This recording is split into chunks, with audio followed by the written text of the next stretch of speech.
Cavalier poets are a school of English poets who lived during the 17th century and came from the classes that supported King Charles I.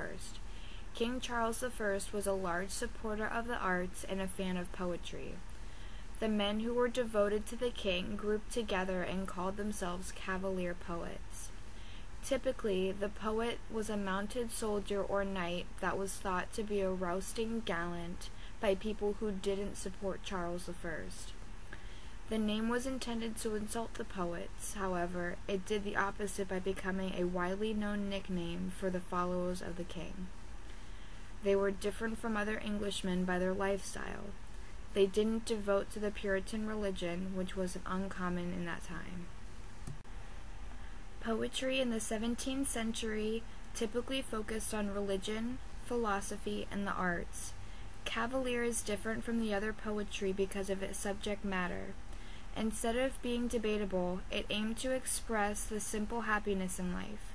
Their intent was to promote the crown and romanticize the king.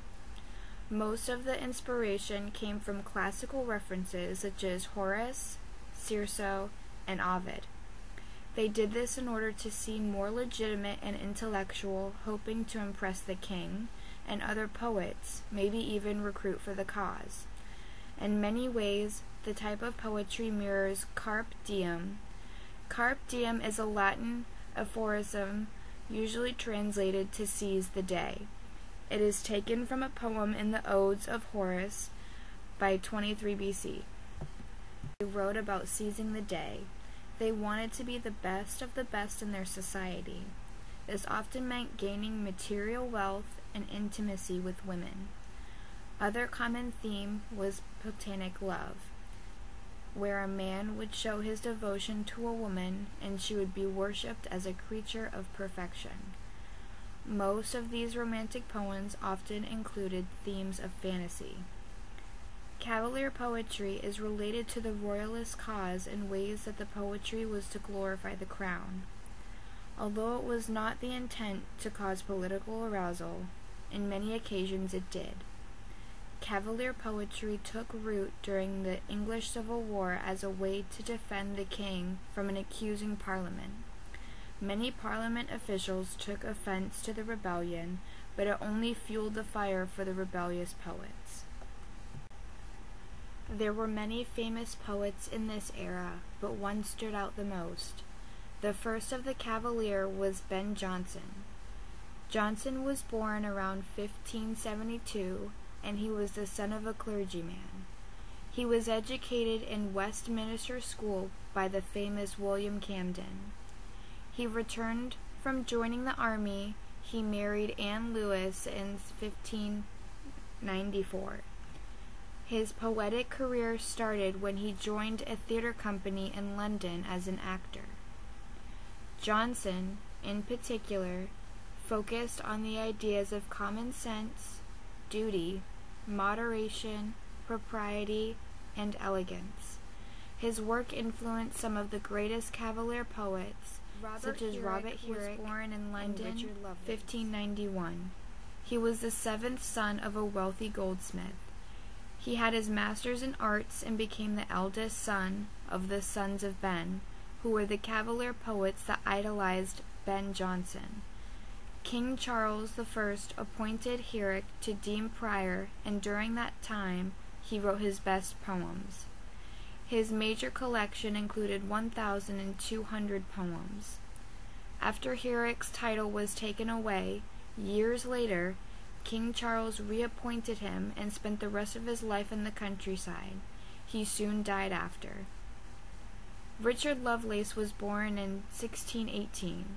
His family was very wealthy, and he was the oldest son of many siblings. He went to Oxford and was known for his attractiveness in the community.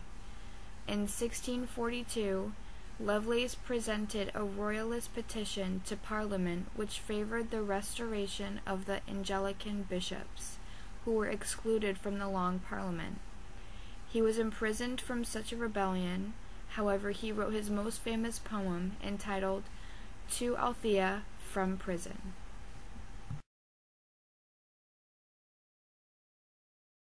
Richard Lovelace, to Althea from prison. When love with unconfined wings hovers within my gates, and my divine Althea brings to whisper at the grates, when I lie tangled in her hair and fettered to her eye, the birds that wanton in the air know no such liberty.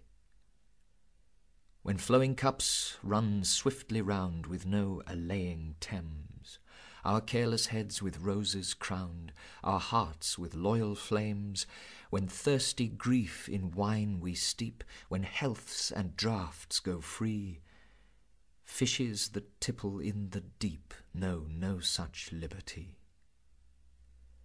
When, linnet-like confined, I with shriller throat shall sing the sweetness, mercy, majesty, and glories of my King, when I shall voice aloud how good he is, how great should be, enlarged winds that curl the flood know no such liberty. Stone walls do not a prison make, nor iron bars a cage. Minds innocent and quiet take that for an hermitage.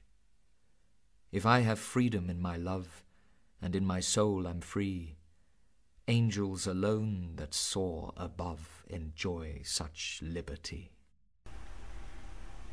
Cavalier poetry was the production of a civilization in war.